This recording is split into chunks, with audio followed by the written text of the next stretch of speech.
the coaching I'm going to do right now. Shotgun is not an aiming game. You have to put your face in the same place on the stock every time.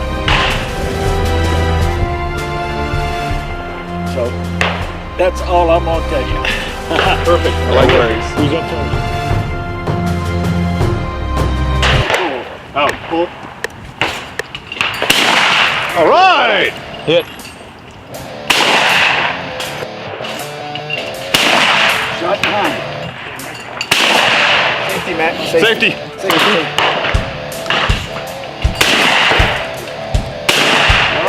Pull. You got it. Perfect score. Yeah. Come on. Good job. There you go.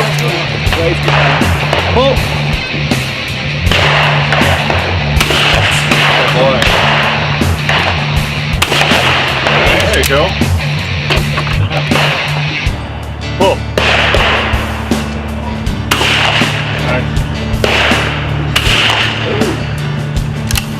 Good job, Matt. 17. Woo! Yeah. There you go, man.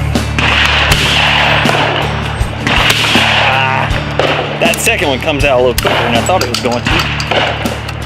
All right, Kristen, it is a pleasure to finally meet you in person. Yes, sir. Yes, sir. We are here at the Nashville Gun Club.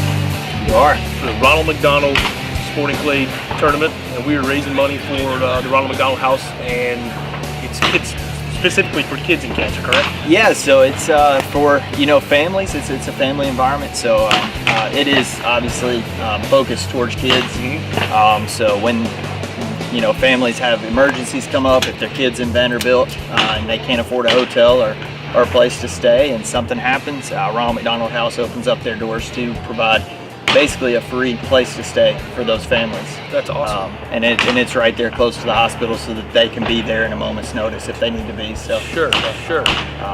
warm bed and food they provide. All the food is donated, so families are fed, families are housed, and that way in times of need they can provide that for free for families who are going through situations of those. So Very cool. Getting into that, this kind of brings us to why this particular foundation and this event is near and dear to you. yeah. So take us back and kind of walk us through what happened, what was going on that year. Yeah, so 2008, it was my junior year of high school. 5 games into the season, I was playing well. Like I told you, I was playing really well.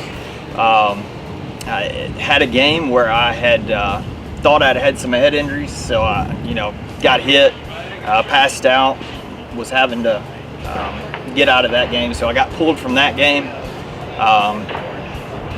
Thought it was just a concussion, so they pulled me out of the game. Was out for that game. The next game I was able to play through, but was just not right. I was exhausted, weak.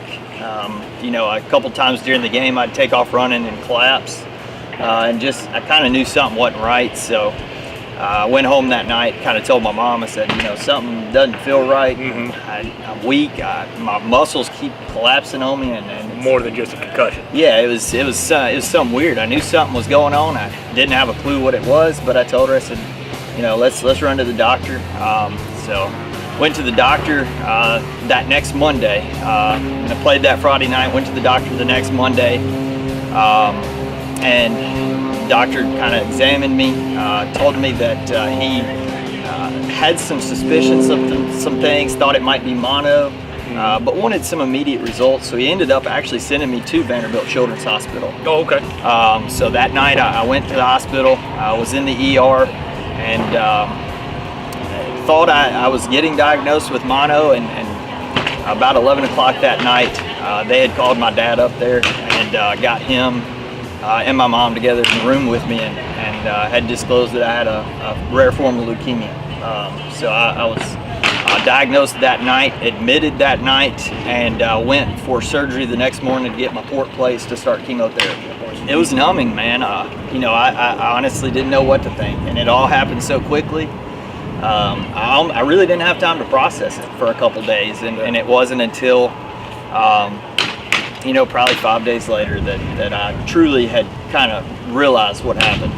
Because families and friends was flooding the hospital when they found out and the news broke, and we had a great support there. But when it all happened as quickly as it did, it just was hard to process that. And like I said, I started chemotherapy literally the next day. The plan was to go through and set me up for a bone marrow transplant. So they put me through 2 rounds of really heavy chemotherapy, and then prepped me for a bone marrow transplant that was supposed to happen 3 months down the road. So in January of 2009, I went in for my bone marrow transplant. Everything went pretty well there, and that kind of brings me to why Ronald McDonald House is near and dear to my heart, for really a couple reasons. The 3 months, obviously, that was occurring, I was in the hospital.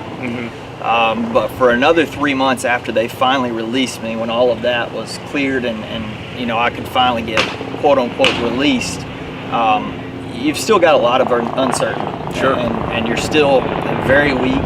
You're talking about 3 months of laying in a hospital bed. And muscle atrophy sets in. I had to learn to re-walk. Physically, was so weak, just my legs couldn't support me. So I get released, and we have to be within 10 minutes of the hospital because something severe could happen, and you need to be there at a moment's notice. Sure. You've got to be there every day. You're having to go back every day, and my family and I just, quite frankly, going through all that, didn't have the money to buy a hotel room that close. And most don't. Most families don't. The hospital, process. the hospital told us about Ronald McDonald House. Told us about what they do, and my family and I went over. They had a special room for me since I was a transplant patient. It was literally like a hotel room. So we had our own kitchen. I had my own bedroom because I had to be in pretty much solitary confinement. Right, quarantine. Because your immune system's low, right? Yep, exactly. So they put my family and I up. I was there roughly 77 days total. That was my home, to the point where when we left, we literally had to get a U-Haul pretty much to take our stuff out, because it became our home, and the people there became my family. And even here today, I'm sure you've seen, all of these people are still near and dear to my heart. I'm hugging them, and we developed a close relationship with the workers there because, when you are quarantined and friends and family can't really visit, those people become a big part of your life. Sure, absolutely. And that place becomes a big part of your life. And it truly, it was a godsend for my family and I. And just as well as I do at SDI, we're all family here too. So that's we are. If it's near and dear to your heart, that means it's near and dear to our heart. It is, and I can't thank SDI enough for jumping aboard and doing all that you have done to help support this and help support me in this.